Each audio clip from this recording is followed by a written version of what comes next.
가만히 바라만 보아도 너무 예뻐 웃음이 나. 세상에서 가장 소중한 너의 하얀 미소. 하나님께서 너무 기쁘시대. 하나님께서 너무 좋으시대. 나의 손을 잡고 너의 손을 잡고 함께 걷고 싶으시대. 너는 꽃이야 햇살이야 그저 반짝반짝 빛나는 별이야. 너는 꽃이야 햇살이야 매일매일 예쁜 너야.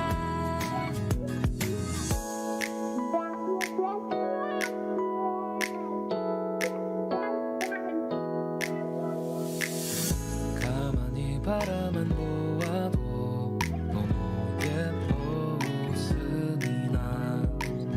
세상에서 가장 소중한 너의 하얀 미소. 하나님께서 너무 기쁘시대. 하나님께서 너무 좋으시대.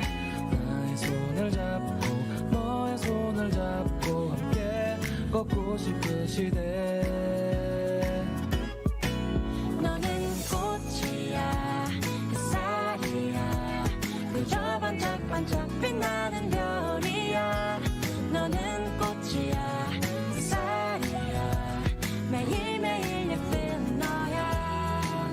너는 자유해 널 기대해 너무나 귀하고 너무나 사랑해. 너를 축복해 늘 기도해 오늘도 내일도 사랑해.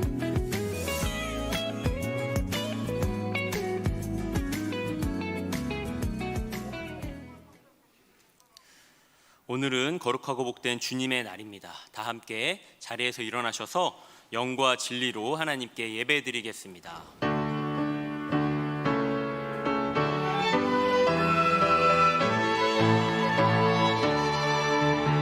하늘에 가득 찬 영광의 하나님, 온 땅에 충만한 존귀하신 하나님, 생명과 빛으로 지혜와 권능으로 언제나 우리를 지키시는 하나님, 성부와 성자와 성령 삼위의 하나님, 우리 예배를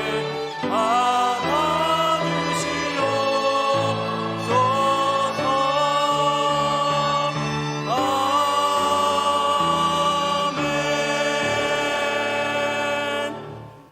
이 시간 예배드리며 먼저 우리의 죄와 허물을 하나님 앞에 고백하며 회개하겠습니다. 다 함께 기도하겠습니다. 하나님 아버지, 이 시간 먼저 우리의 모든 죄와 허물을 하나님 앞에 고백합니다. 주여 은혜를 내려주시옵고 하나님의 사랑으로 채워주시옵소서. 주님의 긍휼히 여기심을 바라고 구하옵나니 우리 각 사람에게 한없는 은혜로 온전히 회복시키시며 정결케 하시고 예배자로 온전히 세워주시옵소서. 하나님 믿습니다. 만일 누가 죄를 범하면 아버지 앞에서 우리에게 대언자가 있으니 곧 의로우신 예수 그리스도시라. 저는 우리 죄를 위한 화목 제물이니 우리만 위할 뿐 아니요 온 세상의 죄를 위하심이라.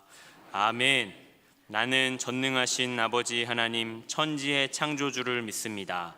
나는 그의 유일하신 아들 우리 주 예수 그리스도를 믿습니다.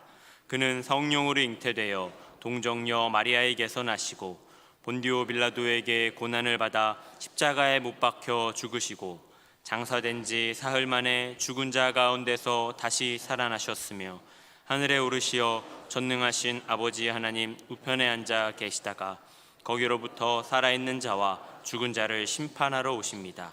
나는 성령을 믿으며 거룩한 공교회와 성도의 교제와 죄를 용서받는 것과 몸의 부활과 영생을 믿습니다. 아멘. 우리 다 함께 자리에 앉으셔서 우리 안에 살아계시고 우리 삶 속에 역사하시는 그 예수 그리스도께 우리 마음을 다 박수로 영광 올려드리면서 하나님 앞에 찬양하며 나아가겠습니다.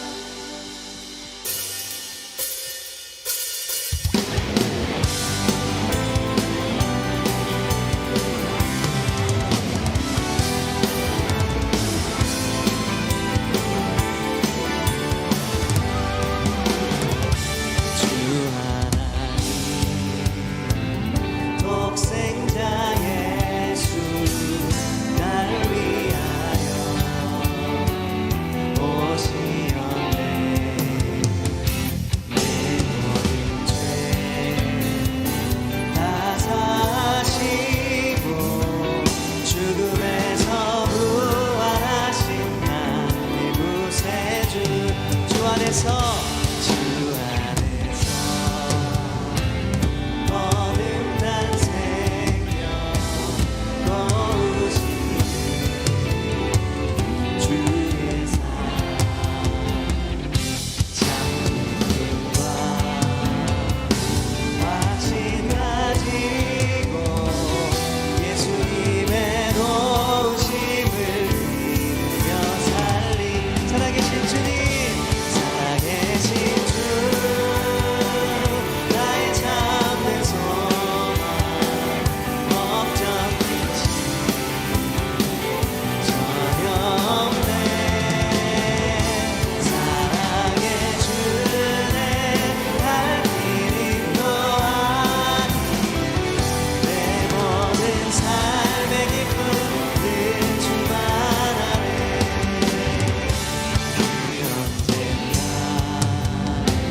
주 뵐 때까지 주를 위해 싸우리라.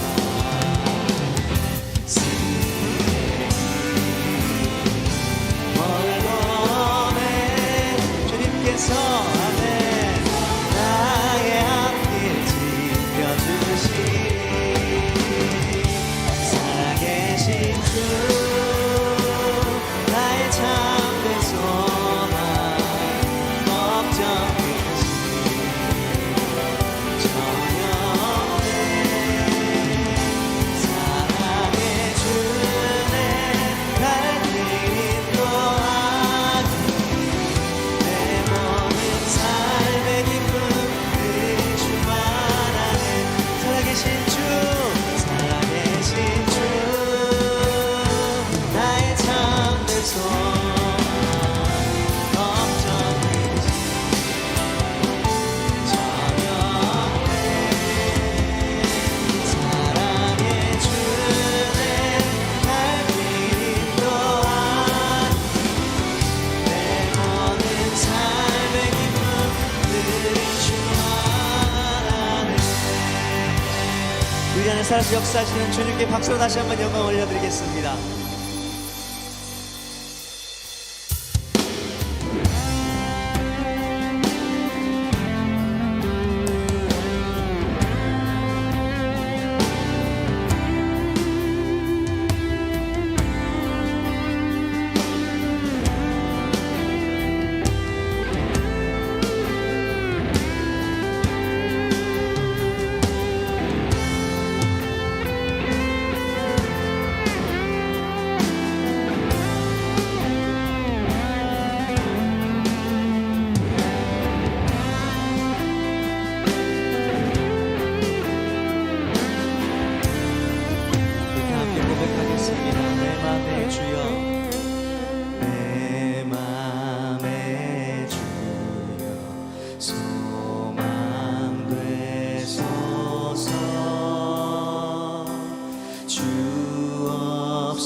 주님 내 승리의 주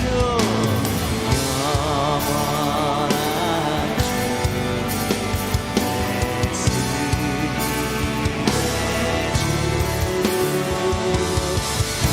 하늘의 기쁨을 주옵소서 어떠한 고난이 하늘의 주여 소망되소 어떠한 고난이 닥쳐와도 어떠한 고난이 닥쳐와도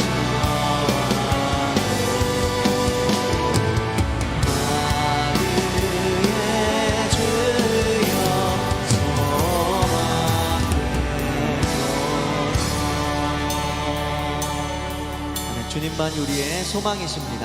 아멘. 이 시간 최혜진 집사님 나오셔서 기도 인도하시고 우리 다 함께 기도드리겠습니다.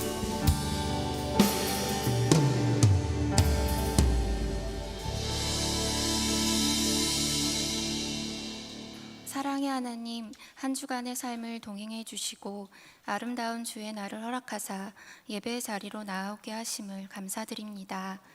주님께서 주신 삶을 열심히 살아갔지만 우리는 때때로 감사함에 인색했으며 믿음은 빛을 내지 못하였고 소망은 헛되었으며 사랑은 잃어버렸습니다.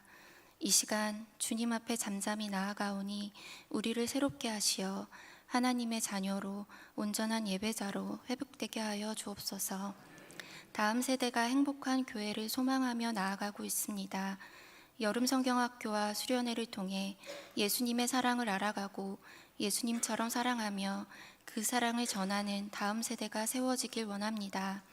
그리하여 분열하며 갈등하는 이 땅을 주님의 사랑으로 덮고 하나 되게 하는 일에 다음 세대를 사용하여 주옵소서. 준비하는 손길 위에 은혜와 사랑이 충만케 하옵시고 좋은 날씨 가운데 모든 일정이 안전하게 진행되도록 보호하여 주옵소서. 어려움과 아픔에 놓인 성도님들이 많이 있습니다. 고난 속에도 하나님의 선하신 뜻이 있음을 믿고 모든 것을 내려놓으며 주님만 의지하오니 허락하신 때에 완전히 해결되는 은혜를 주옵소서. 고난의 상처는 하나님의 함께하심의 증거가 될 줄 믿습니다. 새노래 명성교회를 세우신 하나님의 뜻을 기억합니다. 우리의 모든 입술과 걸음이 구원의 기쁜 소식을 전하며 이 땅에 하나님의 나라를 세워가게 해주세요. 복음으로 하나 되고 주님의 모습을 닮아가는 교회가 되게 하옵소서. 담임 목사님 해외 일정 가운데 계십니다. 가는 걸음마다 지켜주옵시고 은혜 더하여 주옵소서. 말씀 전하시는 고은식 목사님 은혜 충만케 하사 이 시간 주시는 말씀에 능력을 더하여 주옵시고 우리 안에 말씀이 잘 심겨져 순종과 소망 가운데 믿음의 결단을 하게 하옵소서. 교회 곳곳에서 헌신과 감사로 예배를 준비하는 모든 자들의 수고를 기억하여 주옵시고 마음을 합해 드리는 우리의 예배를 기뻐 받아 주시옵소서. 이 모든 말씀 예수님의 이름으로 기도드립니다. 아멘.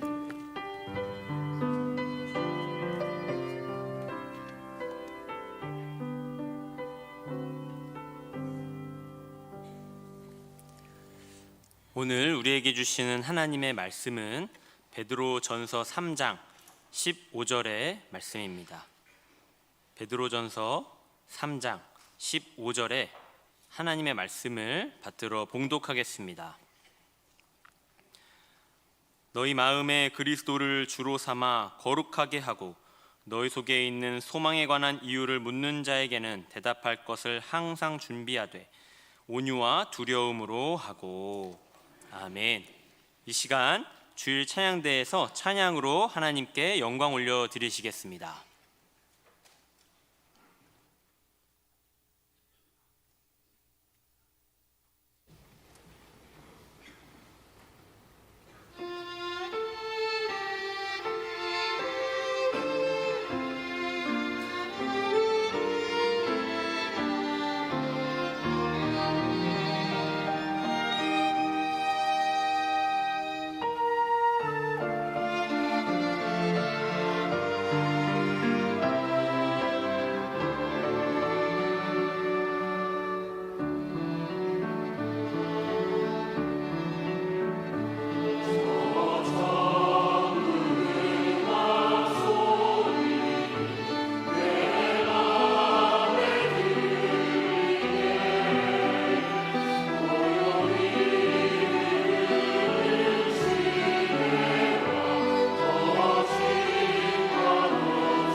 이제 이어서 더 웨이 미래세대 트레이닝 센터 대표이신 고은식 목사님께서 나오셔서 믿음의 바톤 터치 제하에 말씀 전해 주실 때에 큰 은혜의 시간이 될 줄로 믿습니다.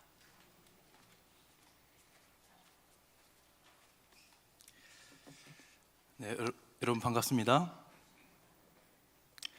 저만 반가운가 보군요. 네.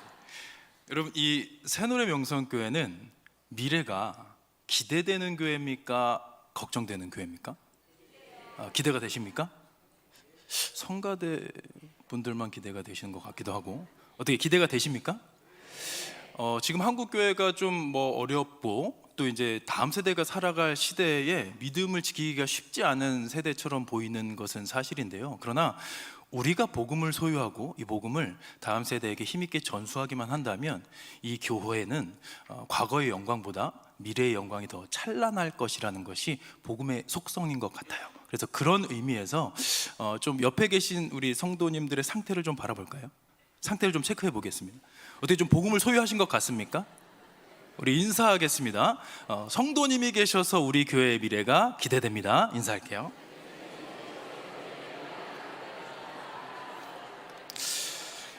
네, 좋습니다. 지금 보니까 이 새노래 명성교회는 되게 상태가 좋으세요. 여러분들의 상태가 많이 좋으시고 분위기도 되게 좋으신데, 지금 이 순간 우리를 좀 불안하게 하는 요소가 한 가지 있습니다. 그죠? 뭡니까?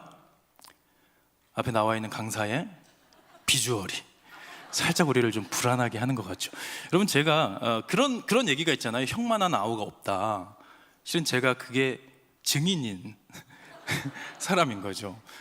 이제 저희 담임 목사님이 이제 저희 형님인데, 이제 형만한 아우가 없다. 그래서 오늘도 대타로 나오긴 했지만 뭐 크게 기대하지 마시고, 그러나 그래도 우리 담임 목사님 동생도 목사라고 하는데, 또 이제 다음 세대 전문 사역자라고 하는데, 우리에게 어떤 좀 말씀이 선포되어질까 좀 기대하는 마음으로, 열린 마음으로 함께 해주시면 좋을 것 같은 생각이 듭니다. 저는 실은 올해로 청소년 사역을 23년 차에 접어들었어요. 근데 어딜 가도 제가 이제 강단에 서면 우리 친구들의 동공이 흔들리는 게 포착이 됩니다. 왜? 아무리 봐도 은혜 끼칠 비주얼이 아니라 당장 주님의 은혜가 필요한 비주얼이잖아요. 저희 형님은 좀 그래도 젠틀하게 생기셨는데 저는 되게 흉악하게 생겼죠. 애들한테 물어봐요. 여러분, 저 뭐 하는 사람 같이 생겼습니까? 라고 물어보면 아이들은요, 분명히 강사, 목사로 소개가 됐음에도 불구하고 이제 자신들이 생각하는 걸 필터 없이 얘기해 주는데, 제가 제일 많이 들은 게 종합격투기 선수 같이 생겼다, 막 형사 같이 생겼다, 보디가드 같다, 뭐 이런 얘기도 듣고요. 안 좋은 쪽으로도 좀 많이 듣습니다. 조폭 같이 생겼어요, 깡패 같아요, 양아치 같아요. 심지어 제가 야쿠자 같이 생겼다는 얘기도 종종 듣고요. 조폭 같이 생겼다, 그 사채업자 같이 생겼다라는 얘기도 좀 들어요. 그래서 야, 내가 이 얼굴로 인상 쓰고 다니면 곤란하겠다 싶어가지고 이제 실실 웃으면서 다녔더니 뭐 휴대폰 판매원 같이 생겼어요, 일식집 사장님 같아요, 뭐 이런 얘기를 좀 듣고 있습니다. 그런데 여러분들이 우려하는 것과 다르게요, 저는 제 외모에 100% 만족하는 사람입니다.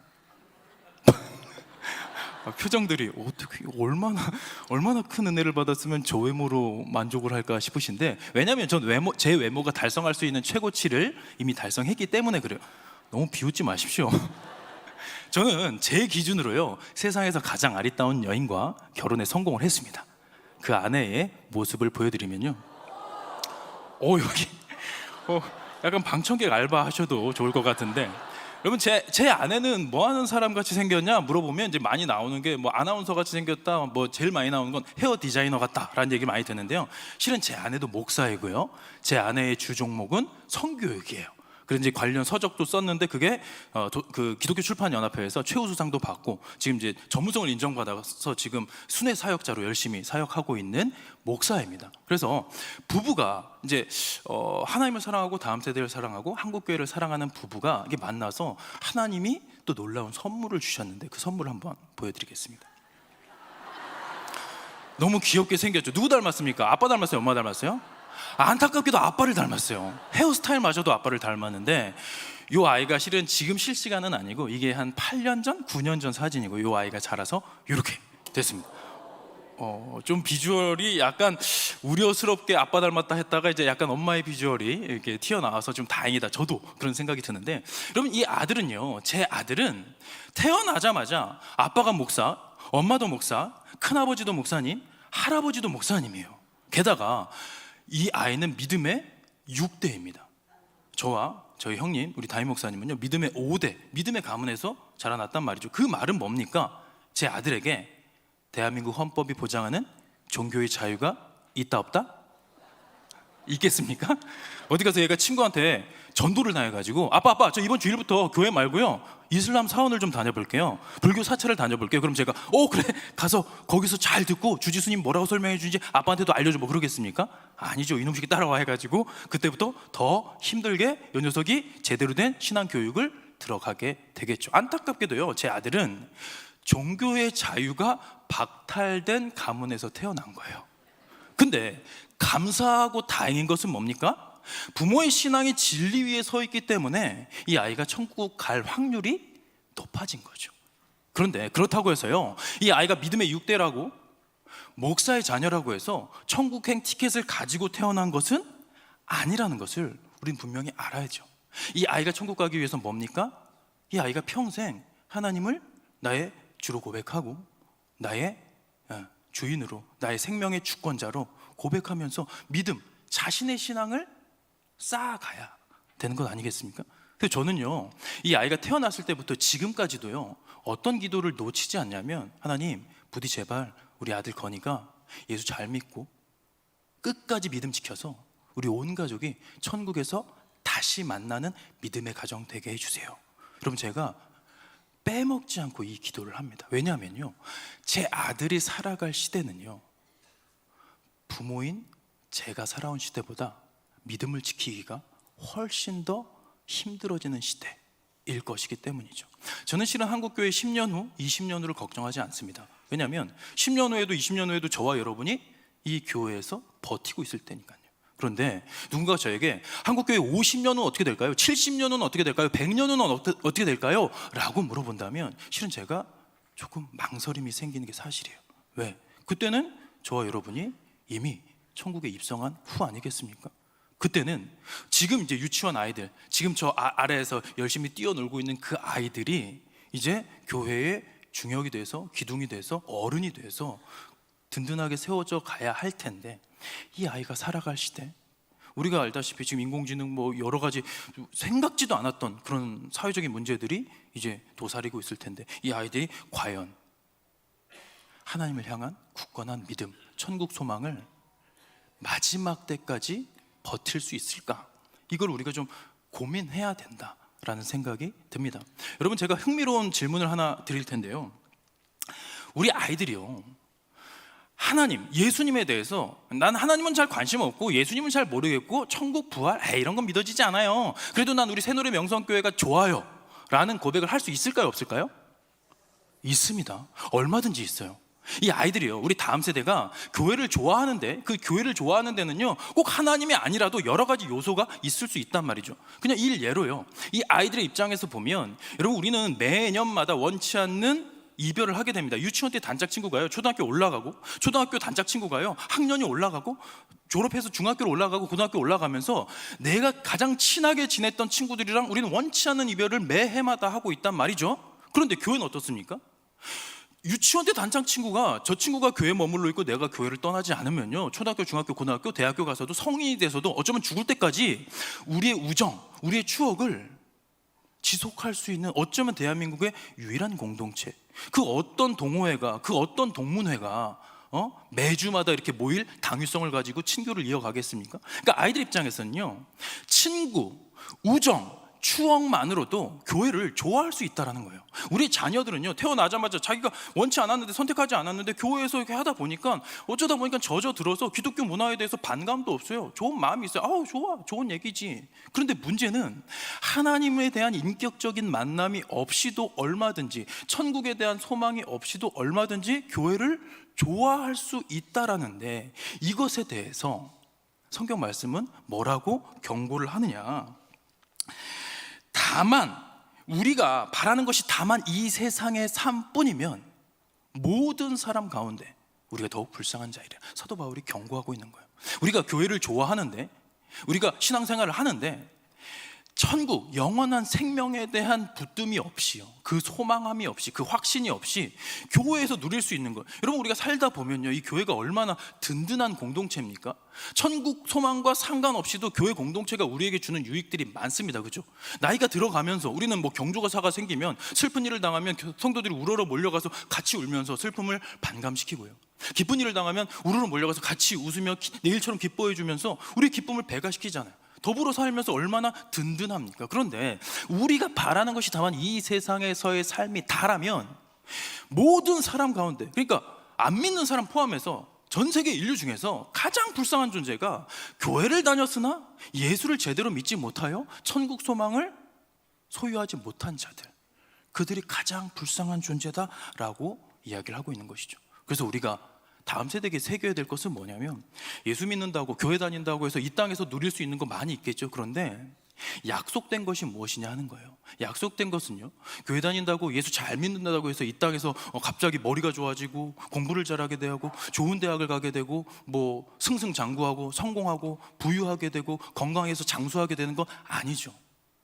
우리 양화진 외국인 선교사 묘지에 가보면요, 거기에 1살짜리 무덤이 그렇게 질비하게 있어요. 부모 따라 왔는데 그 당시에 이제 의료적으로 좀 열악했던 조선 땅에 와가지고 풍토병을 앓다가 자녀들을 떠나 보낸 거예요. 그리고 거기에 보면 우리가 역사, 뭐 한국 기독교 역사에서 많이 접했던 그런 유명한 선교사님들 막 비석도 막 그 업적들도 막 기록되어 있는 그런 묘지들도 있는데요, 그 못지않게 언노운이라는 묘비명, 그냥 아무것도 없어요. 언노운, 묘비는 있는데 언노운이에요. 그러니까 아무개라는 거죠. 그러니까 사람들이 이 사람이 푸른 눈에 외국인 선교사라는 건 아는데 이 사람의 이름조차 기억을 못해, 아무도. 그렇게 한 채로 거기에 묻혀있는 선교사들이 질비합니다. 그럼 뭡니까? 그들은 예수 열심히 잘 믿고 그 대각성 부흥 집회에서 청년들이 막 뜨겁게 내가 이 땅에서 뭔가 펼치려고 했던 꿈을 접고 저 미지의 땅에, 저 조선이라는 나라에, 하나님을 알지 못하는 나라에 복음을 전하러 왔다가 아무도 기억 못하는 상태로 죽은 거예요. 그러면 세상적으로는 되게 비참하죠. 그런데 하나님께서 우리에게 약속하신 것은 무엇이냐? 우리가 다음 세대에게 좀 이거를 신앙적으로 전수할 때요, 예수 잘 믿으면 이 땅에서 형통하게 돼, 이거는 옵셔널이에요. 선택적이에요. 그럴 수도 있지만 그렇지 않을 수도 있어요. 형통하게 될 수 있지만 오히려 고난이 앞길을 가로막을 수도 있는 것이죠. 그런데 모두에게, 예수 잘 믿으면 모두에게 약속되어지는 것은 뭡니까? 우리 같이 한번 읽어볼까요? 시작. 그가 우리에게 약속하신 것은 이것이니 곧 영원한 생명이니라. 아멘입니까?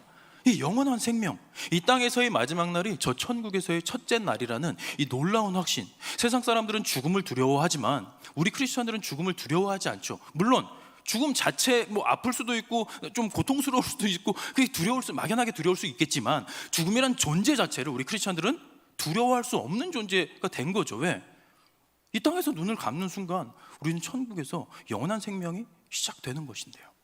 그래서 이게 우리 다음 세대에게 제대로 전수되어 있는지, 그래서 우리는 이 복음, 천국 복음을 소유하고 있는지를 점검할 수 있었으면 좋겠다는 생각이 듭니다. 그래서 우리 다음 세대를 볼 때요, 처치 멤버인가 크리스찬인가, 이거를 분별할 수 있는 눈이 우리에게 있어야 된다 생각합니다. 처치 멤버, 지금 이 공간에 있는 다음 세대는요 다 처치 멤버십을 소유했어요. 새누리 명성교회의 교인입니다. 그죠?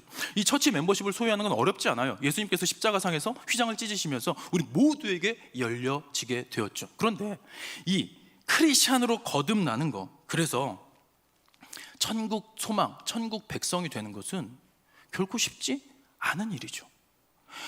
생명으로 인도하는 문은 좁고 길이 협착하여 찾는 자가 많다 적다? 적다고 하셨어요. 우리는 우리 스스로를 돌아볼 뿐만 아니라 자녀들을 바라볼 때 과연 이 아이들이 교회에 만족하는, 이 땅에서의 삶에 만족하는 종교 생활을 열심히 하는 처치 멤버인가, 아니면 하늘, 저 천국 소망을 소유한 크리스찬인, 거듭난 그리스도인인가를 분별할 수 있는 눈이 우리에게 있으면 좋겠습니다. 그래서 우리 다음 세대에게 새겨져야 할 말씀 같이 한번 읽어보겠습니다. 시작. 그러나 우리의 시민권은 하늘에 있는지라 거기로부터 구원하는 자 곧 주 예수 그리스도를 기다리노니. 이 하늘 시민권이 우리 다음 세대에게 새겨져 있는지를 들여다보실 수 있으면 좋겠습니다. 이 하늘 시민권이라는 것은 뭘까요? 여러분, 우리가 해외를 나갈 때 제일 먼저 뭐가 필요합니까? 여건이 필요하죠. 이 여건이 없으면, 여러분, 여건은요, 평상시에 그 누구도 여러분 불신검문 해가지고 잠시만요, 우리 여건 좀 검사하겠습니다 하지 않죠. 심지어 우리는요, 여건이 없어도 이 땅을 살아가는데 아무 문제가 없어요. 아우, 나는 배 타는 것도 비행기 타는 것도 좀 귀찮고 좀 무섭기도 하고요, 싫어요, 전 대한민국이 좋아요, 전 해외 나갈 일 없어요 하는 분들은요, 평생 여건을 만들 필요조차 없습니다. 이거 만들어봤자 5년마다 10년마다 갱신도 해야 되고 사진도 다시 찍어야 되고 돈도 내야 되는데 뭐처럼 만듭니까? 해외 나갈 일이 없는데. 하지만 이 땅에서 대한민국에서 살 때는 아무도 우리 여건에 대해서 관심도 기울이지 않지만요, 장롱에 처박혀 있는데 이게 지금 언제까 유효 기간이 언젠지도 뭐 몰라도 아무 문제 없어요. 그런데 대한민국을 떠나서 해외를 여행하려고 하는 순간 제일 먼저 필요한 것은 여건이라는 거예요. 여건이 없이는 단 한 발자국도 이 대한민국 땅을 떠날 수 없는 것이죠. 저는 하늘 시민권도 마찬가지라고 생각합니다. 이 땅을 살아갈 때는요, 아무도 여러분에게, 다음 세대에게 당신 천국 시민권 획득하셨습니까? 이런 거 안 물어볼 수 있어요. 그리고 그게 있어도 없어도 이 땅을 살아가는데 별로 의미 없어 보일 수 있어요. 그러나 어느 순간인가 이 땅을 마무리하고 눈을 감는 그날까지도 천국 시민권이 준비되어 있지 않으면 단 한 발자국도 천국에 입성할 수 없다라는 것이죠. 그럼 제가 우리 아들이 15개월 때쯤에요, 이제 코스타에서 저희 부부에게 연락이 왔어요. 코스타는 자비량으로 사역을 하는 거예요. 그러니까 디아스포라, 전 세계에 퍼져 있는 한인 젊은이들에게도 젊은 날에 훈련이 필요한데, 이들이 현지에서 그들을 훈련시켜줄 전문가들이 조달하기가 쉽지가 않잖아요. 그래서 40년 전에 복음주의 이제 귀한 목사님들이 이거를 우리가 스스로 가서, 우리가 비행기값 끊고 가서 전합시다 해가지고 이 아주 한국교회 아름다운 전통으로 지금까지 이어져 오고 있는 것인데, 영광스럽게도 10여 년 전에 저희 부부도 여기서 이제 초청을 받아가지고 이제 지금 열심히 다니고 있어요. 이제 저도 이제 몇 달 후에 또 이제 말레이시아에 가가지고 이제 복음을 전하게 되는데, 뉴질랜드에서 저희 부부를 동시에 초청을 한 거예요. 근데 뉴질랜드 비행기 값이 만만치 않지 않습니까? 그래서 고민을 했지만 그래도 귀한 일이니까 알겠습니다 해가지고 가기로 수락을 했는데, 15개월짜리 아들을 데려가기가 부담이 되는 거예요. 그래서 얘는 부모님께 이렇게 맡기고 가야겠다라고 하다가 인터넷 서칭을 하다 보니까 한 줄이 저희 눈에 쏙 들어온 거예요. 그리고 제가 얘를 데려가기로 결정합니다. 뭐였을까요? 24개월 미만의 아이는 비행기 값이 무료인 거예요. 저 그때까지 몰랐거든요. 근데 그걸 딱 보니까 무료야? 그럼 부모는 어차피 이제 자비량으로 가는데 얘 무료로 데려갈 수 있으면, 어차피 뭐 바쁘게 사느라 지금 휴가도 못 가셨는데 뉴질랜드 가서 복음 전하고 한 2, 3일 붙여가지고 가족 휴가하고 돌아올까 하는 마음에 얘를 데려가기로 결정을 했어요. 그런데 여러분 생각해 보십시오. 이 말도 못하는 이 15개월짜리 아이를 우리는 그냥 포대기에 딱 싸안고 가가지고 엄마 아빠가 여권을 딱 검사 맡은 다음에 얘는 우리 아들인데요, 저희가 잘 안전하고 건강하게 데려갔다 오겠습니다 하면 통과될 것 같지만 결코 그럴 수 없다라는 거예요. 여러분, 이 24개월 안 된 이 꼬맹이도 아니죠, 이 아가에게도요 여건이 필요한 거예요. 그 여건, 여러분 제 아들 사진 한번 보여드릴게요. 이게 왜 무료냐면 이렇게 바구니를 줘요. 그러니까 좌석을 주는 게 아니라 바구니를 줍니다. 그러니까 무료인 거예요. 이게 지금 이코노미석인데 맨 앞에 보면 다리를 펼칠 수 있는 그 앞자리가 있거든요. 거기에 보면 이제 나사 이제 박을 수 있는 곳이 있는데 그게 바구니를 담는 곳이었더라고요. 근데 이 아이, 말도 못하는 아이에게도 이 아이를 위한 여건이 준비되어 있지 않으면 그날 우리는 그냥 공항에서 이산가족이 되거나 아니면 부모가 자녀 때문에 발이 묶여서 못 가게 되는 것이죠. 그래서 말 못하는 우리 아이의 귀여운 여건이 이렇게 탄생된 겁니다. 마찬가지예요. 여러분, 우리의 다음 세대, 우리의 자녀들을 보시면 이 아이들, 부모의 신앙이 좋다고 해서 우리가 매일 새벽 제단을 쌓으면서 아이들을 기도한다고 해서 우리의 기도의 공로로, 우리의 기도의 효력으로 아이들이 천국 갈 수 있는 건 아니에요. 이 아이들이 하나님께서 주시는 믿음의 은혜를 소유하게 될 때, 그래서 자신의 입으로 예수를 주로 고백하게 되는 그 순간에라야 아이들이 천국에 입성할 수 있게 되는 것이죠. 그래서 저는 생긴 거는 제가 되게 조금 불량하게 생겼지만요, 저는 되게 보수적인 신앙을 가지고 있어요. 그래서 아이들에게 항상 청소년, 청년 집회 가가지고 제가 이 질문을 던집니다. 근데 이제 어느 날 제가 한 500여 명 정도 모여있는 연합 집회, 청소년 집회를 갔는데요, 요즘 아이들 되게 집회가 뜨겁습니다. 왜냐하면 코로나 지나면서 약간 믿음의 1세대들은 많이 떨어져 나갔어요. 지금 안타깝게도 교회에 남아있는 아이들이 대부분이 모태신앙이에요. 그런 아이들이 이제 연합으로 집회를 모였는데 500명이 뛰면서 찬양을 하는데요. 제가 옆에서 이제 예배를 드리다가 감동을 했어요. 왜? 한 명도 앉아 있거나 뒷짐지고 뭐 팔짱 끼고 있는 애들이 한 명도 없이요. 다 방방 뛰면서 찬양을 하고 있는 거예요. 와, 천국의 기쁨이 여기 임했구나. 그러면서 제가 이제 막 감동해서 이제 말씀을 전하려고 단에 섰습니다. 그러면서 이제 말씀을 전하면서 애들한테 질문을 했어요. 여러분, 지금 당장 우리 주님 오셔도 난 천국 갈 확신이 있습니다 하는 친구들 한번 손 들어볼까요? 몇 명 손 들었을까요, 여러분? 500명 중에요 20명 손 들었습니다. 그럼 나머지 480명은 뭐예요? 교회를 열심히 다녀요. 찬양할 때 방방 뛰면서 찬양을 할 줄 압니다. 심지어 방금 전에 주 날 구원했으니 어찌 잠잠하리, 구원의 감격에 대한 찬양도 불렀던 아이들이에요. 그런데 왜 천국의 확신을 못 누릴까? 어떤 교회 청년부 수련회를 갔는데요, 이 목조 건물로 되어 있는 펜션 2층에서 예배를 드리는데 70명이 모였거든요. 근데 제가 거기서 예배 드리다가 이렇게 겁이 난 건 처음이었어요. 왜? 이러다가 무너지는 거 아닐까? 70명이 방방 뛰면서 찬양하는데 마치 다들 다윗처럼 뛰며 찬양하더라고요. 그래서 제가 와, 새벽 예술 같은 주의 청년들이 여기다 모였구나. 그래서 제가 이제 말씀 전하면서 똑같이 여러분, 지금 당장 주님 오셔도 천국 갈 확신 있는 친구들 손 들어볼까요? 몇 명 손 들었을까요? 그래도 청년들이 청소년보다는 조금 성숙하긴 하더라고요. 조금 더 퍼센테이지가 높았습니다. 그런데요, 6명 손 들었어요. 70명 중에 6명. 그럼 나머지 64명은 뭡니까? 방금 전에 주를 위해 헌신할 것처럼 방방 뛰며 찬양했는데 왜 그들은 확신을 못 누리고 있을까? 여러분, 여기서 질문 하나 드리겠습니다.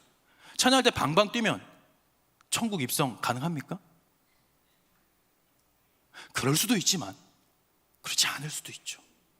우리 찬양할 때 막 방방 뛰는 사람들 보면 그 안에 정말 하나님을 향한 기쁨과 사랑이 넘치는 사람도 있지만, 그 중에는요 그냥 음악에 그냥 흥겨운 음악이 들리면 몸이 먼저 움직이는 그런 사람들도 있는 거 아닙니까? 나중에요, 우리 청소년 집회에서 방방 뛰는 애들, 걔네들 나중에 이제 몇 년 후에 추적조사해 보면요, 그 중에 상당수는 교회가 아닌 클럽에서 방방 뛰고 있을 수도 있는 거예요. 우리가 분별해야 될 건 공동체 예배 가운데 리액션이 아니라 이 아이가 홀로 있는 자리에서 골방에서 하나님을 찾는, 하나님과 연결된 크리스천인가, 이거를 분별할 수 있는 눈이 있어야 되는 거죠. 근데 놀랍게도 왜 우리 다음 세대 중에, 아니 그럼 500명 중에 진짜 천국 가는 사람이 20명 이렇게 적을까? 그렇진 않을 것 같단 말이죠. 왜? 그 중엔 진짜 정말 소망하면서 하나님을 사랑하는 아이들이 있잖아요. 근데 왜 아이들에게, 다음 세대에게 구원의 확신의 비율이 이렇게 높지 못할까를 제가 점검해 봤을 때 그거예요. 이 믿음이라는 단어가 있어요. 그래서 그를 믿는 자마다 멸망하지 않고 영생을 얻을 것이다. 성경에 이렇게 분명히 못이 박혀 있고, 이것을요 우리 아이들이 암송하고 이거를 다 외운단 말이에요.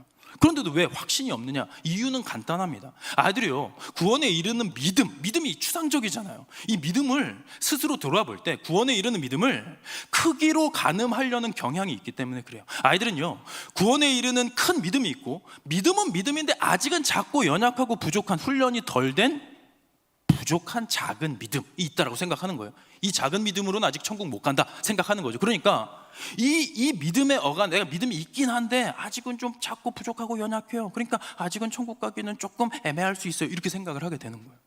이때 우리가 분명히 다음 세대에게 확신 있게 전해줘야 되는 것은요, 여러분, 구원에 이르는 믿음은 크냐 작냐의 문제가 아니라는 것을 우리가 직면할 수 있어야 돼요. 구원에 이르는 믿음은 네 믿음이 크냐 네 믿음이 작냐 이 문제가 아닙니다.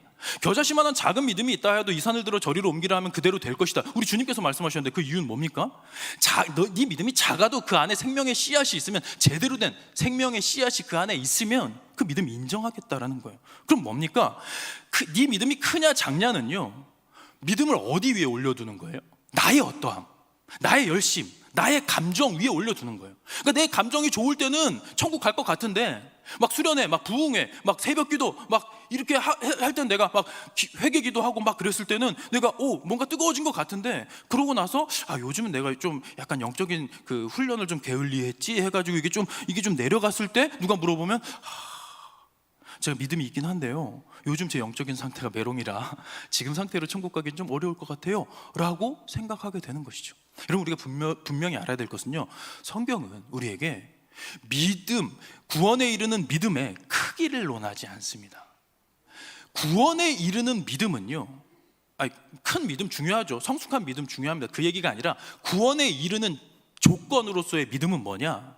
네 믿음이 크냐 작냐가 아니라 진짜냐 가짜냐라는 거예요. 네 믿음이 진짜냐 가짜냐, 이것은 뭐냐? 이 진짜인지 가짜. 그러니까 아무리 교회를 열심히 다녀도 아까 얘기했던 것처럼 그냥 모태신앙 중에 그냥 하나님에 대한 믿음은 없지만 교회를 열심히 다닐 수 있고 그중에 리더십도 있고 뭐 이렇게 하는 친구들은 뭐 학생 회장이 되기도 하고 나중에 직분자도 될 수 있잖아요. 근데 그 안에 진실된 믿음이 없다면 이 마지막 심판대 앞에서 하나님께 내가 널 도무지 알지 못한다 거절당할 거란 말이에요. 그럼 가짜 믿음이죠. 근데 진실한 믿음은 내가 작고 연약하고 어제도 넘어졌지만 그래도 내 안에 정말 이 작은 연약하지만 그래도 진실된 믿음을 소유하고 있다, 진짜 소유하고 있다면 그 사람은 천국 백성으로 인침을 받게 된다는 거죠. 그래서 우리가 분명히 알아야 될 건, 우리 같이 한번 읽어볼까요? 시작. 우리의 믿음은 감정이 아닌 말씀 위에, 구원은 나의 열심이 아닌 하나님의 신실하심에 기대는 것. 아멘입니까? 그러니까 구원에 이르는 믿음을 나의 감정, 나의 열심 위에 올려두는 것이 아니고요, 하나님의 신실하심, 하나님의 어떠하심, 그 하나님의 신실한 약속의 말씀 위에 올려두면 우리의 믿음이 확신을 소유하게 되는 것이죠. 그래서 저는 우리가 천국에 입성할 수 있는지 그 여부는 하나님만 아시죠. 지금 우리 담임 목사님도 모르시고요, 우리 뭐 기도원 원장님들도 잘 몰라요, 그런 거. 왜? 우리 믿음 좋은 척 얼마든지 서로 속일 수 있잖아요. 하나님만이 그 중심을 아신단 말이죠. 근데 그 하나님께서 여러분의 자녀들이, 우리의 제자들이 천국 갈 수 있을지를 성경에 힌트를 부여하셨기 때문에 우리는 이것을 자가진단 키트로 스스로 들여다볼 수 있다라는 겁니다. 그러면 지금 여러분들에게 제가 질문 드리진 않을 거예요. 여러분 천국 갈 수 있겠습니까? 왜냐하면 그건 허수가 너무 많이 생기니까. 여기서 손 들어 보십시오. 그러면 확신이 없어도 체면 때문에 손 들 수 있단 말이죠. 중요한 건 여러분들이 오늘 밤에 이제 다 씻고 이제 주무시기 직전에 베개맡에서 질문을 던질 때 그게 진짜인 거죠. 아무도 보지 않는 곳에서. 제가 두 번째로 던지는 질문은 이겁니다. 예수 그리스도가 당신의 주인입니까? 여러분, 이 질문에요, 아까 놀랍게도 500명 중에 천국 확신 20명 손 들었다고 했잖아요. 이 질문에는요 한 350명 정도 손 든 거예요. 격차가 너무 크죠. 예수를 나의 주로 고백하는 거예요. 저는 부족하고 연약하지만 그래도 제 인생의 주인은 예수님이십니다 라고 고백하는 아이들이 꽤 되더라고요. 아까 그 청년들 70명 중에서는요 구원의 확신 6명 손 들었었는데 이 질문에는요 70명 전원이 손 들었어요. 그래서 제가 뭐라고 선포했겠습니까? 여러분 기뻐하십시오. 지금 손든 친구들, 이게 진심으로 하나님 앞에서 진심으로 우러나오는 고백이라면 기뻐하십시오. 여러분 이미 천국을 소유하셨습니다. 여러분 표정들이 별로 안 좋으시네요. 아까 우리 담임 목사님도 모른다던데 동생이 지가 어떻게 알아? 제가 어떻게 알겠습니까? 근데 얘네가 지금 스스로 자가진단 키트로 저 2줄 나왔어요 하는 거잖아요. 뭡니까? 예수 그리스도를 주로 고백하는 인생은 구원에 이르게 되는 거죠. 한번 같이 읽어볼까요? 노란색만 읽어볼까요? 시작. 성령으로 아니하고는 누구든지 예수를 주시라 할 수 없느니라. 아멘이죠. 여러분 이 약속의 말씀을 우리가 신뢰함으로 바라본다면, 다시 말하면 뭡니까? 예수를 주로 고백할 수 있다면 그 안에 성령이 계시다라는 거죠. 여러분 내 안에 성령이 들어와 계신지를 확인해 보려면 뭐 방언의 은사, 뭐 엄청 탁월한 은사들이 나와야 비로소 성령이 내 안에 계신 게 아니라, 가장 확실한 증거는 내가 예수를 주로 고백하는 마음이 마음속 깊은 곳에서 저항 없이 나오냐라는 거예요. 내가 아무리 연약하고 부족해도 예수 그리스도가 나의 주인이십니다 라고 한다면 기뻐하십시오. 성령이 이미 여러분 안에 계시다라는 거예요. 이 세상에서는요 어떤 지혜자들도 여러분 인생의 주인은 당신 자신입니다, 그러니까 당신 자신답게 사십시오, 이게 각광을 받는 세대, 인본주의 사회 속에서 우리 크리스천들은 아니요, 저를 존귀하게 말씀해 주셔서 감사합니다만 저를 존귀하게 지으신 분이 계시고 제 인생의 주인은 제가 아니고 예수 그리스도이십니다 라고 고백할 수 있다는 것은 인간의 힘으로 불가능하다는 겁니다. 성령이 계셔야 가능하다라는 거죠. 그럼 뭡니까? 성령이 뭐예요? 하나님의 영, 예수의 영 아닙니까? 하나님의 영과 평생 내가 동행했는데 심판대 앞에서 거절당한다? 그럼 우리가 이의제기할 수 있는 거죠. 아니 주님, 그게 무슨 말씀이십니까? 아니 지금 제가 결격 사유가 있다니요? 아니 지금 예수 그리스도의 십자가만 붙잡고 그 위에 연약한 거 제가 고백했지 않습니까? 그럼에도 제가 끝까지 예수 그리스도가 나의 주인이라는 거 이거 부인하지 않고 믿음을 지켜왔는데 이제 와서 제가 결격 사유가 있다니요? 아니 차라리 그럴 거였으면 예수님 십자가 지실 게 아니라 모세의 10계명에다가 예수의 100계명 이렇게 해가지고 이걸 지키면 내가 천국 보내줄게 했으면 차라리 제가 그거 지키면서 열심히 살았겠죠 라고 우리가 이의 제기할 수 있다는 거예요. 그래서 여러분, 우리의 믿음은요, 우리의 감정이나 나의 어떠함이 아니라 하나님의 약속의 말씀 위에 근거해야 되는 거고요, 내 안에 성령이 계시냐라고 하는 것은 내 감정이 아니라 이 말씀을 통해서 점검해 볼 수 있는 거예요. 그럼 성령이 계시면 하나님의 자녀인 거죠. 우리 한 구절 더 볼까요? 같이 한번 읽어보겠습니다. 시작. 내가 만일 내 입으로 예수를 주로 시인하며 또 하나님께서 그를 죽은 자 가운데서 살리신 것을 내 마음에 믿으면 구원을 받으리라. 아멘입니까?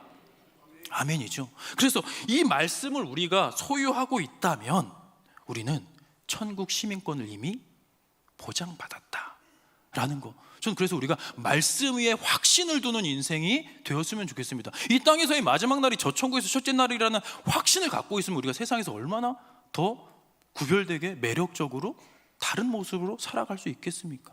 우리 아이들에게 신앙 전수 부담이 돼요, 무서워요, 힘들어요.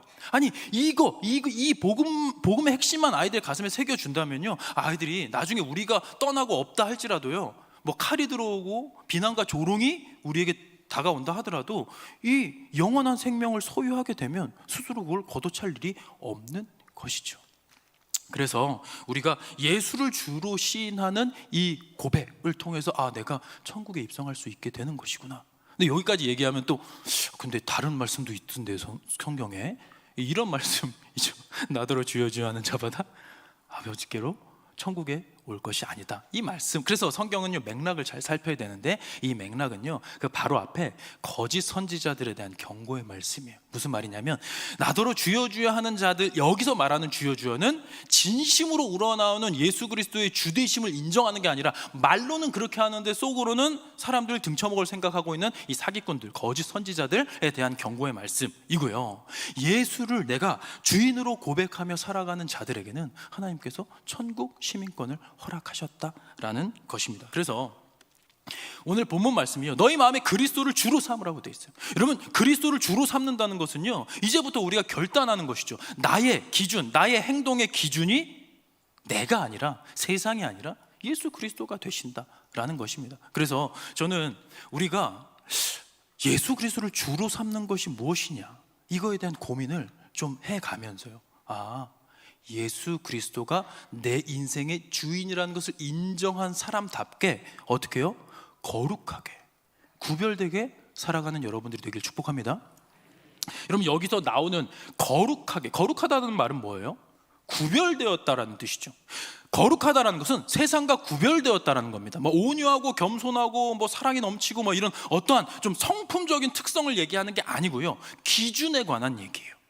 나의 생각과 나의 언행과 나의 행동의 기준이 내가 아니라 우리 그분께 달려있다. 그럴 때 세상과 구별되는 것이죠. 그래서 때로는 예수님도요, 분노하셨단 말이죠. 우리는 되게 거룩한 거, 되게 온유하고 겸손하고 평화주의자, 피스메이커 이렇게 생각하는데 그건 잘못된 거예요.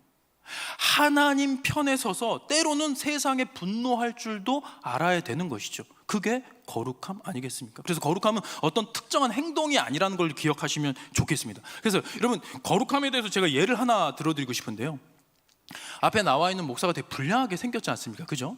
제가 어렸을 때 실은 좀 개척교회 목회하시는 아버지 밑에서 겉으로는 잘 자라는 것처럼 보였으나, 지금 예를 들어드리는 거예요. 제가 어렸을 때 좀 방황을 했어요. 초등학교 2학년 때부터 제가 신문 배달을 했는데 거기서 이제 좀 안 좋은 사람들을 이렇게 만나게 돼서 초등학교 때부터 제가 담배를 폈습니다. 근데 이 담배 피는 게 끊기가 너무 어렵더라고요. 그러다 중학교 2학년 때 제가 수련회에서 회심을 했는데 그래도 담배 끊는 건 너무 어렵더라고요.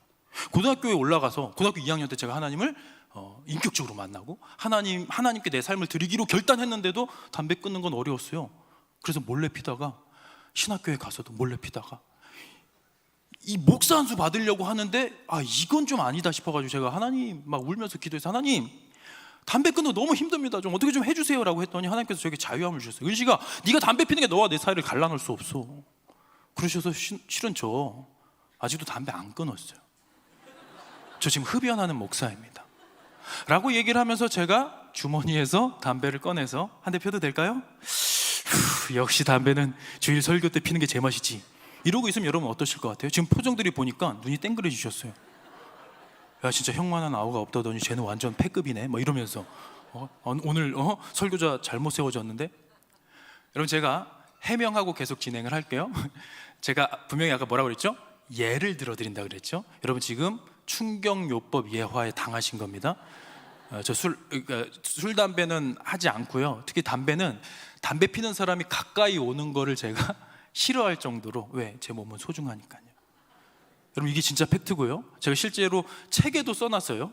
다음 세대를 위한 책에도 제가 청소년, 청년들에게 거룩함을 설명할 때 담배 예화를 활용합니다라고 써놨습니다. 나중에 가가지고 우리 담임 목사님 돌아오시면 멱살 잡고 동생 교육 어떻게 했냐 막 이렇게 하시면 안 돼요. 그리고 집에 가서 야, 담배 다시 꺼내봐봐. 야 목사도 피는데 뭐 나도 굳이 끊을 필요 있겠어? 그러실 필요 없어요. 진짜 담배 안 핍니다.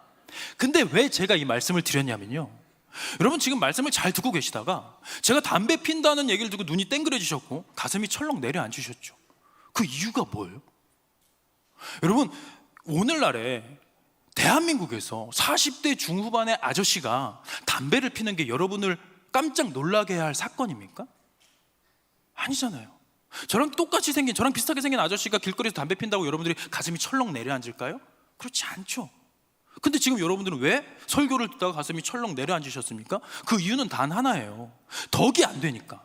그렇지 않습니까? 지금 주일 예배 설교하러 온 우리 사랑하고 존경하는 우리 담임 목사님의 동생이라는 목사가 와서 말씀을 전하고 있는데, 초등학생들도 알고 있는 백해무익한 그 담배를 지 스스로 의지로 못 끊어가지고 하나님 뒤에 숨어가지고 자유 안 주셨어요, 저 담배 안 끊었어요 이러고 있으니까 이게 덕이 안 되는 거죠. 그러니까 여러분들이 지금 실족하실 뻔한 거예요. 자, 그럼 여기서 질문 드리겠습니다. 담배 피면 천국 못 갈까요, 여러분? 술 마시면 천국 못 가겠습니까? 그런 거 아니에요. 술 마시고 담배 피면 천국 못 갈까요? 이거에 그럴 수도 있죠 라고 생각하면 이거는 예수 그리스도의 십자가를 무력화시키는 겁니다. 예수님 십자가에 달려 계신데 누가 가가지고 예수님 제가 술도 마시고 담배도 피는데 저 같은 사람도 예수 믿으면 구원받을 수 있나요? 야 미안한데 내가 술이랑 담배는 못 이겼어. 그럼 네가 알아서 해결하고 와야 돼. 무슨 예수님이 십자가상에서 의문의 이패를 당하셨겠습니까?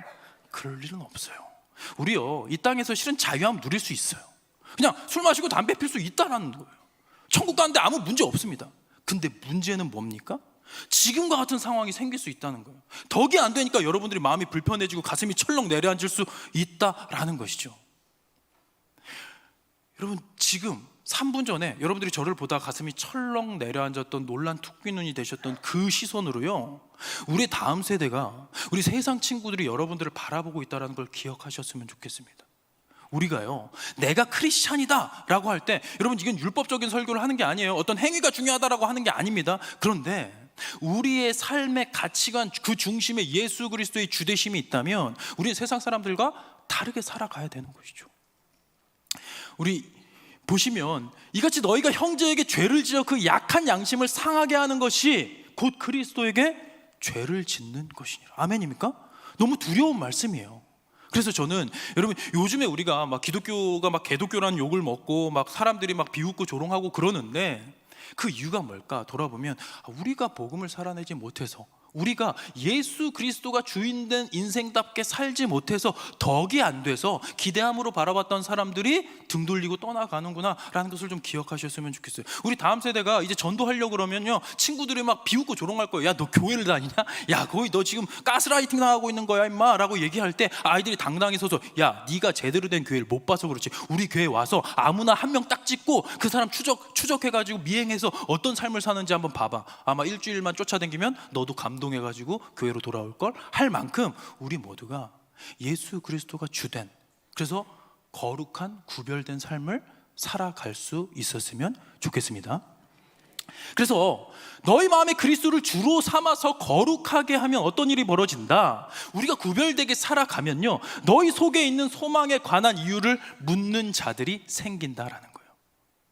이게 뭡니까? 그러니까 우리가 구별돼, 우리가 죽음을 극복한 크리스찬답게 살아가면 세상 사람들이 살다가 사람 다 똑같은 줄 알았는데 당신은 뭔가 다르네? 선생님 뭔가 다르시네요? 라고 하면서 그 비결이 뭡니까? 라고 물어보는 그 모먼트가 생긴다는 거죠.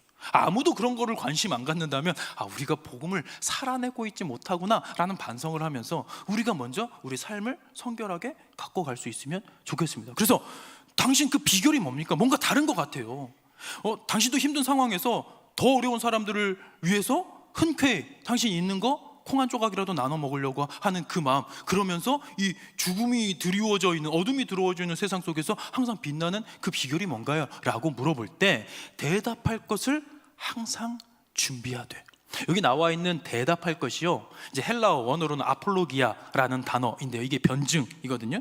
그래서 다음 세대에게 우리가 복음을 전할 때는요, 교회 사투리로 하지 않으셨으면 좋겠어요. 성경에 이렇게 써 있으니까 너 이렇게 믿어. 일단 성경의 권위를 믿지 않는 아이들에게 성경의 권위를 들이밀면서 믿으라고 하면 그게 믿어지겠습니까? 우리는 믿어지는 은혜가 있었지만 그 아이들은 아직 그 은혜를 받기 전이라면 그들이 믿어지지 않는 이유에 대해서 들여다볼 필요가 있겠죠. 제가 다음 세대 사역을 23년 하면서 아이들이 하나님이 믿어지지 않는 큰 이유 중에 하나가 과학적이지 21세기 세상 속에서 과학적이지 않아서 안 믿어져요 라고 하는데, 실은 이런 얘기를 하면 우리는 일단 말문이 막힙니다. 왜? 우린 과학에 대해서 잘 몰라요. 그러니까 야, 너 그런 생각하는 거 더 사탄이 준 생각이야. 일단 뭐 하나님이 믿어지지 않는데 사탄이 뭔지도 모르겠는데 그렇게 얘기를 하면 아이들이 어떤 반응을 가질까요? 근데 이 변증이라는 것은 뭐냐?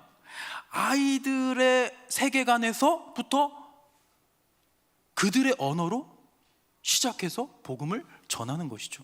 일단은요, 과학적이지 않아서 안 믿어진다, 이거는요 실은 우리가 쉽게 논리적으로 아이들이랑 얘기할 수 있는 거예요. 과학적이지 않아서 안 믿어진다라는 것은 어불성설이라고 합니다. 말이 될 수가 없는 거예요. 왜?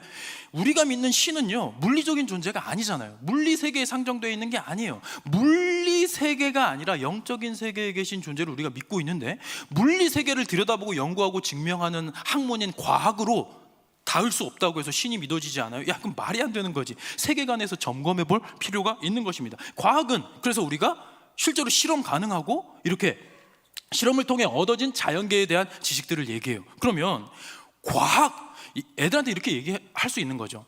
야, 만약에 세상에 물리 세계만 있다면 신이 없는 게 맞겠지. 그런데 만약에 물리 세계만 있는 게 아니라 과학자들은 모르는 영적인 세계가 있다면 어떻게 될까라는 가정.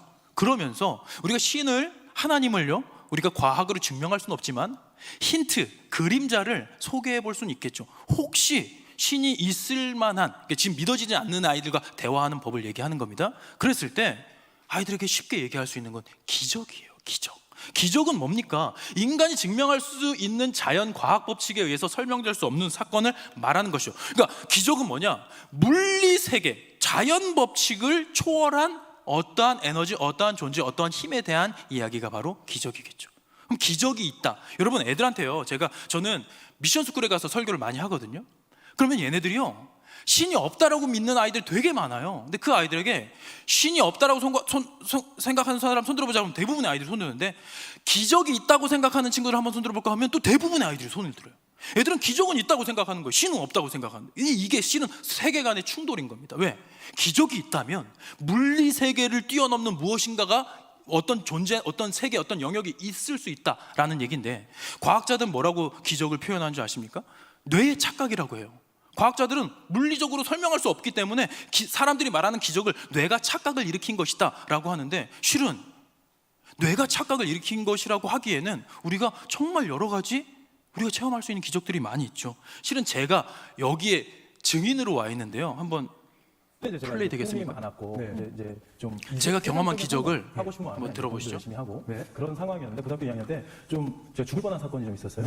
이제 하굣길에 그 횡단보도가 있었는데 한 8차선 정도 되는 횡단보도 앞에서 대기를 하고 있었어요. 하굣길이니까 애들이 한 100여 명 정도 있었겠죠. 거기서 이제 초록불로 바뀌기를 기다리다가 바뀌자마자 전속력으로 전력 질주를 하는데, 전력 질주를 하고 있는데 순간 저 멀리서 뭔가 굉음으로 뭔가 저를 향해 달려오는 게 느껴지는 거예요. 근데 그걸 인지한 순간 이미 이 차가 제 앞으로 다가온 상황이라, 그 순간에 저는 이제 나 이렇게 죽는구나 라는 생각을 하게 됐어요. 전력 질주를 하면 바로 못 서잖아요. 멈추기가 힘들잖아요. 그래서 제가 이제 가고 있는데 뒤에서 이 차랑 저랑 부딪히려는 그 찰나의 순간에 뒤에서 누군가가 제 목덜미를 이렇게 낚아채는 거예요. 그래서 제 몸이 이제 360도 돌면서 이제 사이드 미러랑 제 책가방이랑 부딪혀서 뻑소리와 함께 사이드 미러는 이제 산산조각이 나고, 이 차는 저를 친 다음에 한 15m 정도 더 이렇게 가서 선 거예요. 그러니까 차가 직접적으로 부딪히진 않았고요. 그렇죠. 누가 잡은 거예요? 그래서 이제 주변에서 막 애들이 웅성거리면서 어떤 여자애는 막 이제 주저앉아서 울더라고요. 왜냐면 끼팍 저는 한 바퀴 돌고, 그러니까 이게 사망 사건을 그런 줄 알고. 근데 저는 이제 털끝 하나 다치지 않았으니까 그때 제가 제일 먼저 뭘 했겠습니까?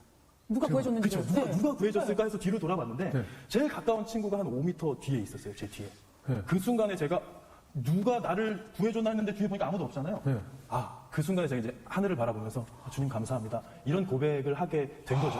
나중에는 이게 이 얘기를 이렇게 전해주면 누군가가 야, 이렇게 경황이 없어가지고 누가 살려준 거 네가 기억 못하는 거겠지 뭐 이런 사람들도 있는데 제가 이제 고3이 돼서 이제 새로운 친구들을 만났잖아요. 그 친구 중에 저에게 결정적으로 해준 말이 있어요. 야, 너 작년에 그 차에 치여 죽을 뻔했던 애 아니냐? 라고 얘기를 하면서 야, 그때 주변에 있는 애들 다 너 죽을 줄 알았어. 근데 너 운동신경 진짜 좋더라. 이렇게 얘기를 합니다. 그러니까 뒤에 아무도 없었는데 제 몸이 이렇게 뒤에서 누군가가 이렇게 끌어주신 그 경험을 하면서 제가 좀 세계관이 좀 바뀌었던 것 같아요. 이런 모습 처음 봤어요. 나 새롭게 하면서. 3개월 만에 이렇게 처음 봤어요. 주변 사람들이 봤을 때는 피한 것 같아요. 그렇죠. 제가 그렇게 된 건데 제가 무슨 매트릭스 아니고 가다 전력 질주하다가 뒤에서 이게 끌려온 상황에서 돌아간 거거든요. 근데 정말로 하나님의 그거를 어떤 물리적으로 그렇죠. 물리적으로 하나님이 저를 살려주신 거죠. 눈이 이만해졌어요. 나 이렇게 눈 커진 거 처음 봤어요. 아니 만약에 안 믿으시는 분 입장에서는 무슨 손길일 것 같아요? 어떤 일일 것 같아요? 그냥 운동신경이 좋았나? 이 정도면은 일단 하나님께 감사할 것 같아요.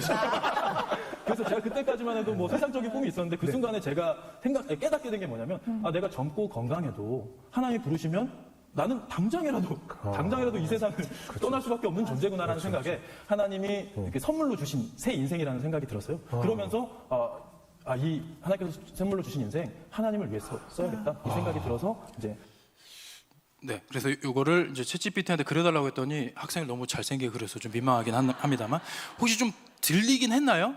제가 조금 시간을 줄이려고 좀 배속을 좀 하긴 했는데 이런 경험이 있어요. 이 외에도 제가 너무 많은 기적 체험을 해서 지금 여기 와요. 저는 목사 되는 게 제일 싫었던 사람이거든요. 저희 형은 초등학교 때부터 목사 되겠다 했었던 사람이고 저는 목사 되는 건 절대 나한테 강요하지 마라 했던 사람인데 제가 여기 와 있는 이유는 하나님이 저를 기적적으로 살려주셨고 그거를 제가 온전히 체험했기 때문에 그래요. 근데 방금 여기 나와 있는 그 퉁퉁한 그 코미디언이요, 넌 크리스찬인데도 그럼 기적의 존재 앞에서 저렇게 놀라면서 반응을 하는 것이죠. 그래서 아이들에게 이런 부분에 대해서 이야기를 할 수 있는 준비가 되어 있으면 좋겠습니다. 뭐 여러분들이 꼭 기적을 체험해야 된다는 게 아니라 논리적으로 변증적으로 아이들, 그러니까 과학적이지 않아서 믿어지지 않아요 라고 한다면 기적에 대해서 어떻게 생각하니? 기적이 만약에 존재한다면? 이라고 하면서 아이들의 이야기를 확장시켜 보면 되는 것이죠. 그리고 이거는요 전 세계 종교 인구입니다. 81억 중에 72억이 종교인이에요. 그 말은 사후 세계를 믿는, 그러니까 영적인 세계가 있을 것이라고 믿는 사람들이 전 세계에 생각보다 많습니다. 72억이에요.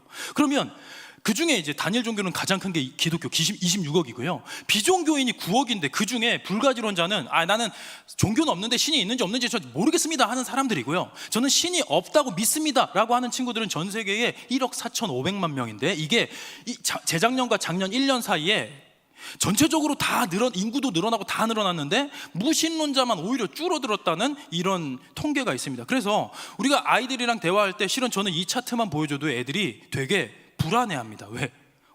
나는 신이 믿어지지 않아서 난 무신론자라고 생각했는데 야, 네가 무신론자야? 그럼 80명 중에 네가 지금 한두 명 안에 들어갔다는 건데 야, 어떻게 그 무신론의 신앙을 갖게 되니? 좀 설명해줘. 그러면 아무도 설명을 못하죠. 왜? 그건 신앙이 아니고 그냥 덮어놓고 아무 생각이 없는 거였으니까요. 그 아이들에게 이런 과학자들의 고백들, 뭐 예를 들어서 생물학을 가르치는 명문대에서 생물학을 가르치는 분이 저에게는 무신론자가 될 만한 믿음이 부족합니다라고 하고 MIT 생물리학을 가르치는 교수님은요, 사람들은 자연과학이 발견하는 실체 너머에는 아무것도 없다고 전제하지만 예수 그리스도의 제자인 저는 동의하지 않습니다. 무슨 말입니까? 사람들은 물리세계만 있다고 생각하지만 크리스찬인 저는 과학자임에도 불구하고 영적인 세계가 있다고 믿습니다 라고 고백하는 과학자들의 고백이 있는 것이죠. 그래서 저는 우리 다음 세대에게 좀 우리가 확장돼서 교회 사투리로 복음을 전하지 말자라는 게 뭐냐면 애들이 교회에 들어왔을 때 이제 성경을 가르쳐야죠. 그것을 우리가 근거로 가르쳐야죠. 그런데 믿지 않는 아이들, 교회 밖에 있는 아이들에게 야, 성경에 이렇게 써 있으니까 이렇게 믿어야 돼 라고 하는 것이 통하지 않는다면 그들의 세계관에서 한번 시작해 볼 수 있다라는 말씀을 드리는 겁니다. 그리고 두 번째는요, 지금 제가 시간이 없어가지고 너무 쫓기는데 하나님에 대한 믿음, 폭력적인 신이어서 못 믿겠다라는 아이들의 불만이 있어요. 왜 예수라야만 합니까? 예수 안 믿으면 왜 지옥 갑니까? 라고. 자기 아들을 믿지 않는다고 지옥을 보내는 건 너무 폭력적인 막 비인격적인 신 아니에요? 하면서 하나님에 대해서 불만을 토로하는 아이들이 있을 수 있고요. 우리 자녀들도 그런 생각을 갖게 될 수 있습니다. 그럴 때 우리가 이 복음의 속성이 무엇인지를 얘기해 줄 때요, 우리는요 A와 B가 있어요. A는 착한 사람, B는 나쁜 사람이에요. 근데 A는 하나님을 믿지 않았고 B는 교회를 열심히 다녔다. 그럼 이제 믿지 않는 사람들이 질문을 하겠죠. A랑 B 둘 중에 누가 천국 갑니까? 라고 하면 일단 우리는 신앙적인 양심으로 뭐라고 합니까? 일단 A는 하나님을 믿지 않았기 때문에 천국 갈 수 없고요 하는 순간에 상대방의 미간에 내천자가 생기겠죠. 근데 일단 B는 교회 열심히 다녔다고 다 예수 잘 믿은 건 아니지. 그래서 B는 잘 모르겠지만 그래도 좀 나쁜 성향이 있지만 그래도 그 안에 진실된 믿음이 있었다면 B는 구원받을 수도 있어요 라고 하는 순간 상대방은 폭발하는 거예요. 아니 결자해지도 몰라요? 인과응보 모릅니까? 왜 착하게 살았는데 지옥을 가고 나쁘게 살았는데 천국을 보냅니까? 이거는 말이 안 되죠 라고 얘기하는 그들에게 우리는 뭘 설명해 줄 수 있을까요? 그거에 대해서는요, 우리 모두가 다 죄인이라는 것을 상정해야 되는 것이죠. 여기서 제가 여러분에게 드리고 싶은 팁은 생각파 죄인이 있고 행동파 죄인이 있는 거예요. 이 땅에서도 행동파 죄인은 쇠고랑을 차게 됩니다. 법을 어겼으니까. 그런데 생각파 죄인은 이 땅에서는 아무런 죄를 당하지 않아요.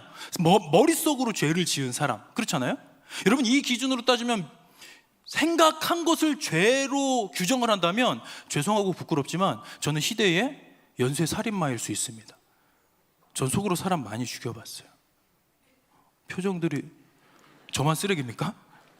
이게 뭐 차 끌고 가다가 막 진짜 사람 막 이렇게 잔인하게 죽이고 이런 게 아니라 갑자기 훅 들어오는 사람 보면서 그냥 차 펑크나 나버려라 막 이런 생각.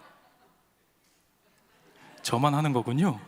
근데 어쨌든 저는 그러니까 실제로 행동할 마음은 없지만 마음속으로 그런 좀 그때그때 욱하는 성질이 있어가지고 던진단 말이에요. 근데 그거를 하나님께는요, 이게 용납할 수 없는, 그러니까 천국은 뭐냐, 무균실에 들어가는 것과 같다라고 생각하면 될 것 같습니다. 무균실에 들어갈 때 내가 하얀 정장을 입고 집에서 나와가지고 그냥 깨끗하게 와가지고 딱 들어가려는 사람이 있고, 한 사람은 축구하다가 막 진흙탕에서 뒹굴어가지고 옷에 완전 막 엄청나게 덕지덕지 묻은 사람이 와 있다고 쳐봅시다. 둘 다 어떻게 됩니까? 무균실에 들어가려면 옷을 갈아입고 방호복으로 갈아입고 거기서 소독을 해야 될 거 아닙니까? 근데 그 소독실을 통과해야 둘 다 들어갈 수 있는 거예요. 근데 축구하다 온 사람은 당연히 더러우니까 옷 바로 갈아입고 소독실로 들어갔는데, 하얀 정장으로 목욕 재개하고 온 사람은 저는 깨끗합니다, 저 그냥 들어가면 돼요 라고 한다고 해도 무균실엔 들어갈 수 없는 거예요. 왜? 겉으로는 깨끗해 보였지만 그 안에 득실득실 엄청난 균들이 있기 때문이죠. 그래서 저는 예수님을 믿는다는 것은 변호사를 선임한 것이다 라는 메타포로 아이들에게 다가가고요, 이거는 이 변호사, 한 번 죽는 것은 사람에게 정해진 것이고 그 후에는 심판이 있을 것이고요, 우리가 다 하나님의 심판대 앞에 서리라, 이 두려운 말씀 앞에 우리가 직면해야 되는 거죠. 근데 모든 사람이 죄를 범하였고 의인은 없나니 하나도 없으며 음욕을 품고 여자를 보는 자마다 마음에 이미 가늠하였느니라. 하나님의 기준에는 우리가 닿을 수 없는, 그러니까 A도 B도 실은 자신의 자력으로는, A는 아무리 착하게 살았다 하더라도 천국 갈 수는 없는 것이죠. 여러분 지금 다 알고 있는 거를 아이들에게 어떻게 메타포를 가지고 설명하는지를 정리해드리고 있는 겁니다. 죄의 삭은 사망이다. 좀 상상해 봤으면 좋겠어요. 죽었을 때 우리 눈을 딱, 죽고 나서 눈이 딱 떠지는데 우린 심판대 앞에 서게 될 거란 말이죠. 근데 우리 죄수복을 입고 있는 거예요. 근데 옆에 천사장이 어마어마한 두루마리를 갖고 와서 우리를 참수하는 겁니다. 의로우신 재판장이시오, 이 아무개는 이 땅을 살아가며 이러 저러 그러그러한 죄를 져서 하늘의 법에 의거하여 사형에 해당함이 인정됩니다. 사형을 선고하여 주십시오 라고 하는데 우리가 여기서 할 말이 없는 거예요. 왜? 우리 배우자도 모르고 절친도 모르고 우리 자녀들도 모르는 나만 아는 은밀한 죄악이 이 두루마리에 다 기록되어 있는데 그 죄의 결과값이 사형이라는데 제가 무슨 할 말이 있겠습니까? 야, 저것까지 다 기록되어 있다고? 하면서 거기서 당황하고 절망하던 그 찰나에 누군가가 개입하신 사건이 바로 예수 그리스도의 십자가 사건입니다. 그가 찔림은 우리의 허물 때문이요 그가 상함은 우리의 죄악 때문이라. 예수는 우리가 범죄한 것 때문에 내줌이 되고 또한 우리를 의롭다 하시기 위하여 살아나셨다. 무슨 말입니까? 우리가 아직 죄인 되었을 때 그리스도께서 우리를 위하여 죽으셨고 그의 피로, 그의 죽음으로 말미암아 의롭다 하심을 받았다 하는 것은 결국 이 그림과 같은 것이. 이 그림 보신 적 있습니까? 되게 유명한 그림인데 잘 모르시면 제가 그린 거예요.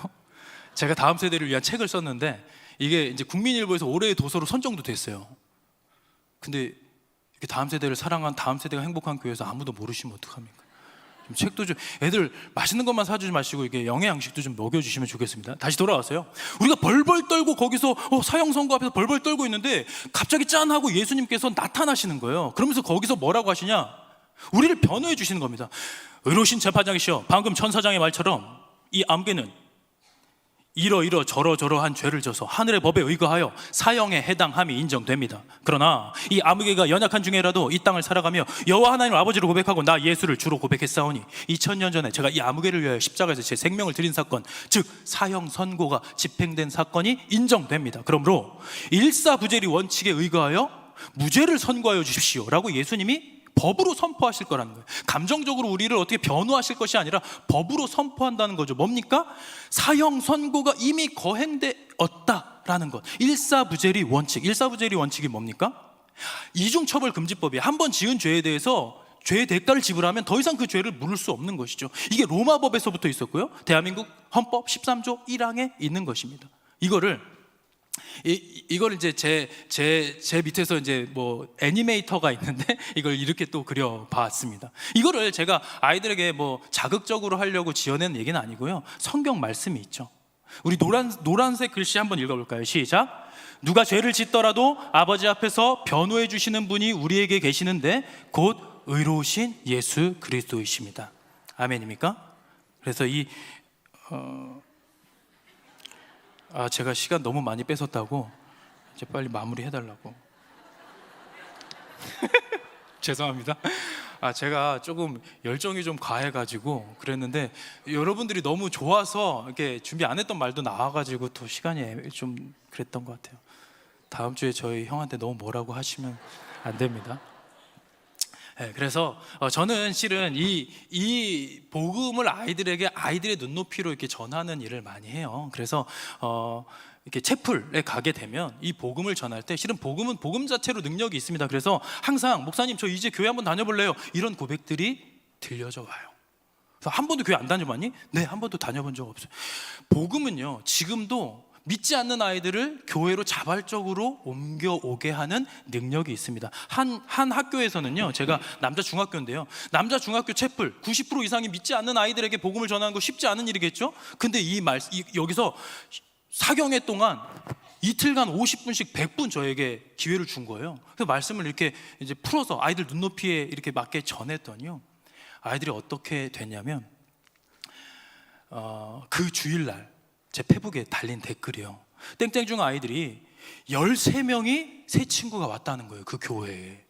그 중에 난생 처음 교회 나온 애가 5-6명이라고 하는 겁니다. 그래서 제가 너무 귀하네요, 그 아이들 맛있는 거 사주러 가겠습니다 라고 했더니, 목사님 진짜 와주실 마음 있으면 우리 주일날 우리 교회 와주시면 안 됩니까? 해가지고 그 학교를 빌려 쓰는 그 교회에 제가 5주 만에 그 교회를 가게 됩니다. 그랬더니 부장님이 상기된 표정으로 그런 얘기를 하시더라고요. 목사님 실은 코로나 지나면서 우리 교회가 완전 초토화돼가지고 꽤 많은 아이들이 다니던 교회였는데 15명 남아가지고 어쩔 줄 몰라 하고 있었대요. 듬성듬성 앉아서 어쩔 줄 몰라 하고 있었는데 그때 이제 상기된 표정으로 그러시는 거예요. 근데 목사님 그 남자 중학교의 신앙 사경회 지나고 나서요 5주 사이에 새 친구가 60명이 왔습니다. 그러는 거예요. 15명밖에 남지 않았던 중고등부에 여자아이도 있겠고 고등학교도 있었을 텐데 그 아이들이 전도를 해가지고요 60명의 아이들이, 그래서 제가 갔을 때 15명보다 훨씬 더 인원이 많아 보이죠. 그리고 여자아이들이 뒤통수가 잘 안 보여요. 이 말씀을 드리는 이유는 복음은 복음답게, 복음이 천국 소망을 아이들에게 전해준다라는 그 확신을 가지고 아이들에게 좀 전해주시면 이 교회가, 물론 이번 여름에 엄청난 프로그램들이 많이 있을 겁니다. 근데 그 안에 복음을 전수하는 통로로서 우리가 좀 쓰임받을 수 있으면 좋겠다라는 생각이 듭니다. 그런 의미에서 이제 천국 갔을 때 여러분들이 아이들을 불안해하면 안 되잖아요. 천국에 입성했는데 아이들이 올 수 있을까가 아니라 이 아이들이 나중에 천국에 들어와서 행가래 받는 인생들이 될 수 있도록 믿음의 바톤 열심히 전수하는 여러분들이 되면 좋겠습니다. 네, 그래서 이런 고백들이 있어요. 항상 보면 아이들이 생명에 대해서 이제 좀 고민하는 이야기들이 있습니다. 그래서 믿음의 바톤 터치, 우리의 사명이라는 거 생각하면서 우리 옆에 계신 성도분과 인사할까요? 믿음의 바톤 제대로 전수합시다. 인사하겠습니다. 그리고 시간은 많이 지났지만 그런 의미에서 우리 선생님들이 여기 곳곳에 계실 겁니다. 우리 선생님들을 향해서 이번 여름에 우리 다음 세대에게 복음 힘있게 전해달라는 의미로 우리 격려의 박수 한번 하겠습니다. 네, 제가 기도하고 마치겠습니다. 하나님 감사합니다. 오늘 우리 다음 세대에게 복음을 어떻게 전수해야 하는지 우리의 자세를 말씀을 통해 들여다보았습니다. 우리의 다음 세대, 이들이 살아갈 시대 속에서는 예수를 믿는 것이 부모 세대인 우리보다 훨씬 더 힘들어지는 시대가 다가올 것으로 우리가 걱정하는 눈으로 바라보고 있습니다. 그러나 복음의 능력은 우리 아이들을 힘있게 이끌 수 있다는 확신을 가지고 아이들에게 포기하지 않고 생명의 복음, 이 땅에서의 마지막 날이 저 천국에서의 첫째 날이라는 놀라운 십자가 부활의 복음을 힘있게 전할 수 있는 우리 모두가 되어서 새노래 명성교회에서 자라난 아이들이 이 한국교회의 불씨가 되고 빛이 되어서 하나님의 영광을 선포하는 그 나라의 중심 일꾼들이 될 수 있도록 우리를 사용하여 주옵소서. 감사드립니다. 예수님 이름으로 기도합니다. 아멘. 말씀에 큰 은혜 받았습니다. 우리 다 함께 찬송가 430장 1절 4절 찬송하시면서 봉헌과 등록의 시간 갖겠습니다.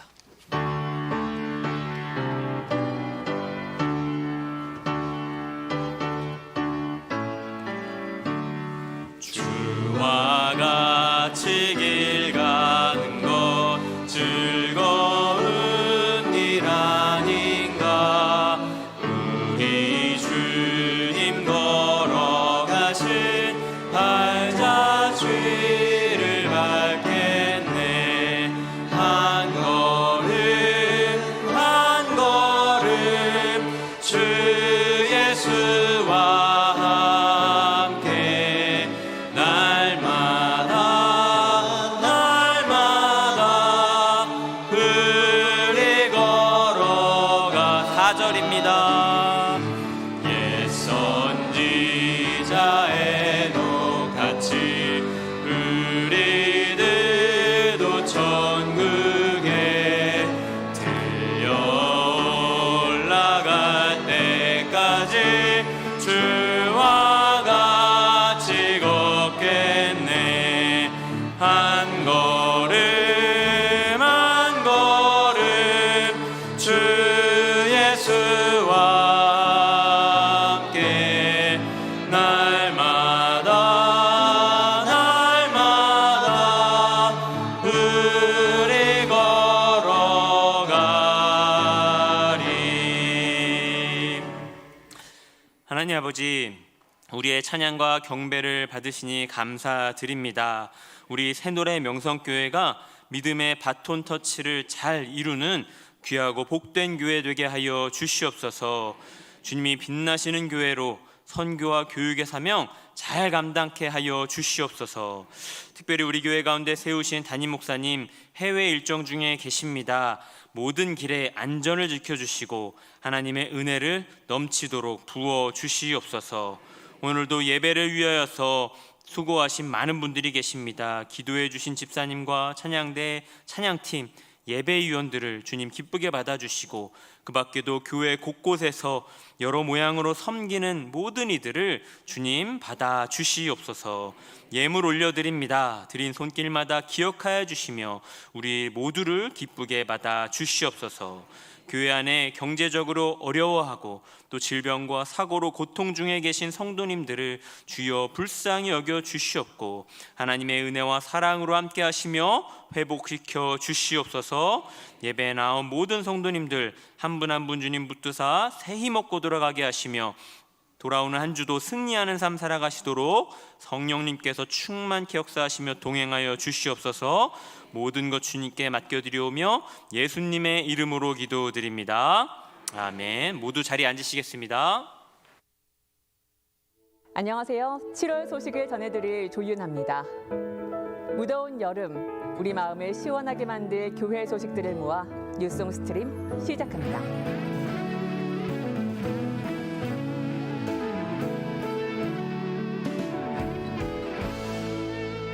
오늘 저녁은 해피패밀리 가정예배로 드려집니다. 온 가족이 함께 모여 말씀을 나누며 은혜 누리는 시간 되시길 바랍니다. 해피패밀리 예배 영상은 오후 4시 각 정원을 통해 전달됩니다. 우리 교회에 등록하신 새 가족을 위한 새 만남 프로그램이 진행됩니다. 2024년 7월 이후 등록하신 새 가족은 일정 확인 후 참여해 주시기 바랍니다.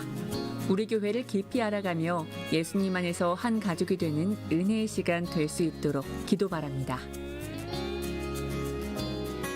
이제 곧 교회 학교의 여름 사역이 본격적으로 시작됩니다. 복음 안에서 행복한 다음 세대를 위해 성도님들의 따뜻한 관심과 기도 부탁드립니다. 네, 담임 목사님께서는 지금 해외 일정 중에 계십니다. 모든 일정이 안전하고 하나님의 은혜로 가득하도록 기도해 주시기 바랍니다. 그리고 오늘 귀한 말씀 전해주신 우리 고은식 목사님에게 감사의 박수 올려드리겠습니다.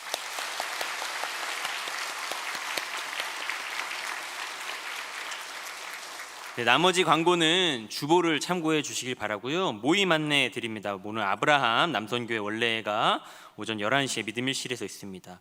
그리고 교우 소식, 결혼식이 있습니다. 우리 이영재 집사님, 고모랑 권사님의 장남 이지훈 군이 또 뉴스홍화에 출석하고 있는 김혜인 양과 또 결혼식을 갖습니다. 함께해 주시고 축복해 주시기 바랍니다. 우리 전현익 집사님과 배혜진 집사님이 두 분이 함께 모아 히어링 보청기 언어청각센터를 개업하셨습니다. 축하해 주시기 바라고, 또 우리 강경화 집사님께서 도서를 출간하셨습니다. 그냥 있어줘 라는 제목의 책인데 또 출판하셨으니 많이 주변에서 축하해 주시고 또 관심 가져주시기를 바랍니다. 세 가족이 계십니다. 박영애 성도님이, 또 그리고 김선영 성도님의 아들 김승욱 군과 같이 이렇게 등록하셨습니다. 우리 세 가족분들에게 박수로 격려하겠습니다.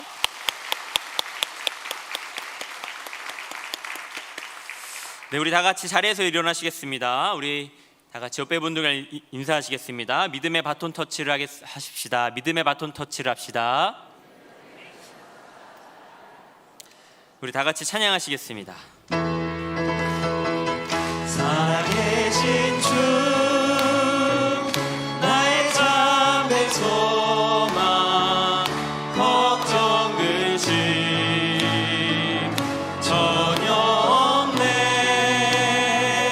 사랑의 주내 발길은 노하니 내 모든 삶의 기쁨 늘 충만하네. 주 예수 그리스도의 은혜와 아버지 하나님의 크고 놀라우신 그 사랑과 성령님의 감화 감동 교통하심이 다음 세대를 향하여서 믿음을 계승하기로 결단하며 나아가는 모든 새노래 명성교회 성도님들과 그 가정 위에 영원토록 함께 하시기를 간절히 축원하옵나이다. 아멘.